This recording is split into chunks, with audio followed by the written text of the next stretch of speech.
Hans in Luck by Jacob and Wilhelm Grimm. Some men are born to good luck. All they do or try to do comes right. All that falls to them is so much gain. All their geese are swans. All their cards are trumps. Toss them which way you will, they will always, like poor puss, alight upon their legs and only move on so much the faster. The world may very likely not always think of them as they think of themselves, but what care they for the world? What can it know about the matter? One of these lucky beings was neighbour Hans. 7 long years he had worked hard for his master. At last he said, "Master, my time is up. I must go home and see my poor mother once more. So pray pay me my wages and let me go." And the master said, "You have been a faithful and good servant, Hans, so your pay shall be handsome." Then he gave him a lump of silver as big as his head. Hans took out his pocket handkerchief, put the piece of silver into it, threw it over his shoulder, and jogged off on his road homewards. As he went lazily on, dragging one foot after another, a man came in sight, trotting gaily along on a capital horse. "Ah," said Hans aloud, "what a fine thing it is to ride on horseback. There he sits as easy and happy as if he were at home in the chair by his fireside. He trips against no stones, saves shoe leather, and gets on he hardly knows how." Hans did not speak so softly but that the horseman heard it all and said, "Well, friend, why do you go on foot then?" "Ah," said Hans, "I have this load to carry. To be sure it is silver, but it is so heavy that I can't hold up my head, and you must know it hurts my shoulder sadly." "What do you say of making an exchange?" said the horseman. "I will give you my horse, and you shall give me the silver, which will save you a great deal of trouble in carrying such a heavy load about with you." "With all my heart," said Hans. "But as you are so kind to me, I must tell you one thing. You will have a weary task to draw that silver about with you." However, the horseman got off, took the silver, helped Hans up, gave him the bridle into one hand and the whip into the other, and said, "When you want to go very fast, smack your lips loudly together and cry, 'Jip!'" Hans was delighted as he sat on the horse, drew himself up, squared his elbows, turned out his toes, cracked his whip, and rode merrily off, 1 minute whistling a merry tune, and another singing, "No care and no sorrow, a fig for the morrow, we'll laugh and be merry, sing neigh down derry." After a time he thought he should like to go a little faster, so he smacked his lips and cried, "Jip!" Away went the horse full gallop, and before Hans knew what he was about, he was thrown off and lay on his back by the roadside. His horse would have run off if a shepherd, who was coming by driving a cow, had not stopped it. Hans soon came to himself and got upon his legs again, sadly vexed, and said to the shepherd, "This riding is no joke when a man has the luck to get upon a beast like this. That stumbles and flings him off as if it would break his neck. However, I'm off now once for all. I like your cow now a great deal better than this smart beast that played me this trick and has spoiled my best coat, you see, in this puddle, which, by the by, smells not very like a nosegay. One can walk along at one's leisure behind that cow, keep good company, and have milk, butter and cheese every day into the bargain. What would I give to have such a prize?" "Well," said the shepherd, "if you are so fond of her, I will change my cow for your horse. I like to do good to my neighbours, even though I lose by it myself." "Done," said Hans merrily. "What a noble heart that good man has," thought he. Then the shepherd jumped upon the horse, wished Hans and the cow good morning, and away he rode. Hans brushed his coat, wiped his face and hands, rested a while, and then drove off his cow quietly, and thought his bargain a very lucky one.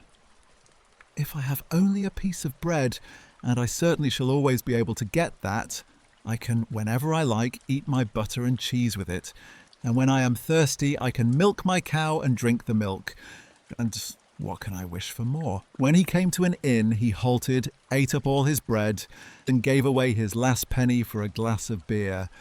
When he had rested himself, he set off again, driving his cow towards his mother's village, but the heat grew greater as noon came on. till at last, as he found himself on a wide heath that would take him more than an hour to cross, he began to be so hot and parched that his tongue clave to the roof of his mouth. "I can find a cure for this," thought he. "Now I will milk my cow and quench my thirst." So he tied her to the stump of a tree and held his leathern cap to milk into. But not a drop was to be had. Who would have thought that this cow, which was to bring him milk and butter and cheese, was all that time utterly dry? Hans had not thought of looking to that. While he was trying his luck in milking and managing the matter very clumsily, the uneasy beast began to think him very troublesome, and at last gave him such a kick on the head as knocked him down, and there he lay a long while senseless. Luckily, a butcher soon came by, driving a pig in a wheelbarrow. "What is the matter with you, my man?" said the butcher as he helped him up. Hans told him what had happened, how he was dry and wanted to milk his cow, but found the cow was dry too. Then the butcher gave him a flask of ale, saying, "There, drink and refresh yourself. Your cow will give you no milk. Don't you see she is an old beast, good for nothing but the slaughterhouse?" "Alas, alas," said Hans, "who would have thought it?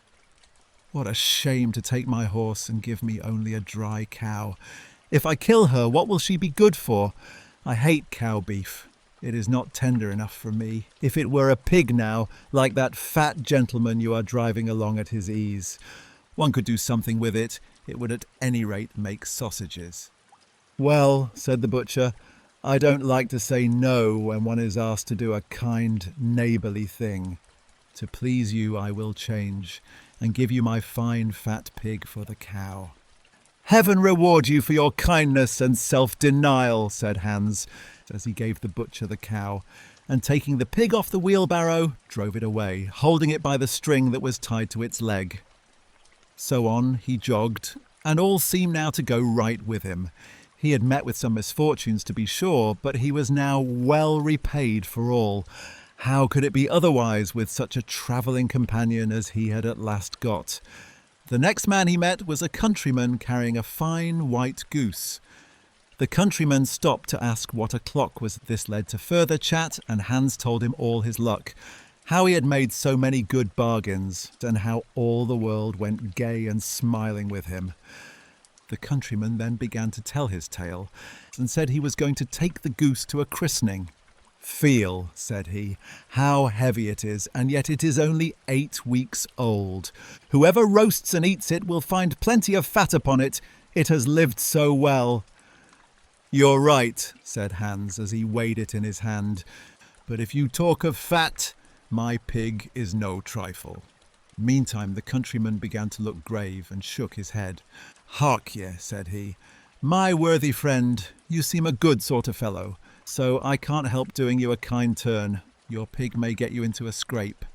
In the village I just came from, the squire has had a pig stolen out of his sty.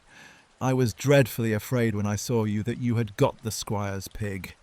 If you have and they catch you, it will be a bad job for you. The least they will do will be to throw you into the horse pond.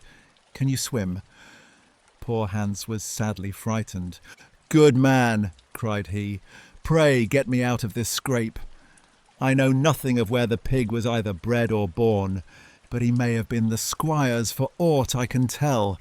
You know this country better than I do. Take my pig and give me the goose." "I ought to have something into the bargain," said the countryman. "Give a fat goose for a pig, indeed! 'Tis not everyone would do so much for you as that. However, I will not be hard upon you, as you are in trouble." Then he took the string in his hand and drove off the pig by a side path, while Hans went on his way homewards, free from care. After all, thought he, that chap is pretty well taken in. I don't care whose pig it is, but wherever it came from, it had been a very good friend to me. I have much the best of the bargain. First there will be a capital roast, then the fat will find me in goose grease for 6 months, and then there are all the beautiful white feathers. I will put them into my pillow, and then I am sure I shall sleep soundly without rocking. How happy my mother will be! Talk of a pig, indeed! Give me a fine fat goose. As he came to the next village, he saw a scissor grinder with his wheel, working and singing, O'er hill and o'er dale, so happy I roam, work light and live well, all the world is my home. Then who so blithe, so merry as I? Hans stood looking on for a while, and at last said, "You must be well off, Master Grinder. You seem so happy at your work." "Yes," said the other, "mine is a golden trade. A good grinder never puts his hand into his pocket without finding money in it. But where did you get that beautiful goose?" "I did not buy it. I gave a pig for it." "And where did you get the pig?" "I gave a cow for it." "And the cow?" "I gave a horse for it." "And the horse?" "I gave a lump of silver as big as my head for it." "And the silver?" "Oh, I worked hard for that 7 long years." "You have thriven well in the world hitherto," said the grinder. "Now if you could find money in your pocket whenever you put your hand in it, your fortune would be made." "Very true, but how is that to be managed?" "How? Why, you must turn grinder like myself," said the other. "You only want a grindstone, the rest will come of itself. Here is one that is but little the worse for wear. I would not ask more than the value of your goose for it, but will you buy?" "How can you ask?" said Hans. "I should be the happiest man in the world if I could have money whenever I put my hand in my pocket. What could I want more? There's the goose." "Now," said the grinder, as he gave him a common rough stone that lay by his side, "this is a most capital stone. Do but work it well enough, and you can make an old nail cut with it." Hans took the stone and went his way with a light heart. His eyes sparkled for joy, and he said to himself, "Surely I must have been born in a lucky hour. Everything I could want or wish for comes of itself.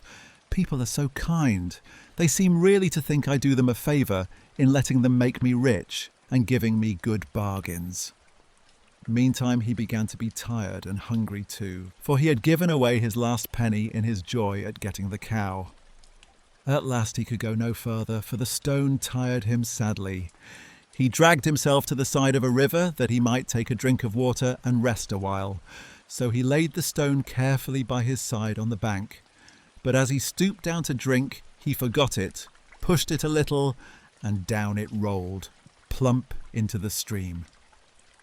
For a while he watched it sinking in the deep, clear water, then sprang up and danced for joy, and again fell upon his knees, and thanked heaven, with tears in his eyes, for its kindness in taking away his only plague, the ugly heavy stone. "How happy am I!" cried he. "Nobody was ever so lucky as I."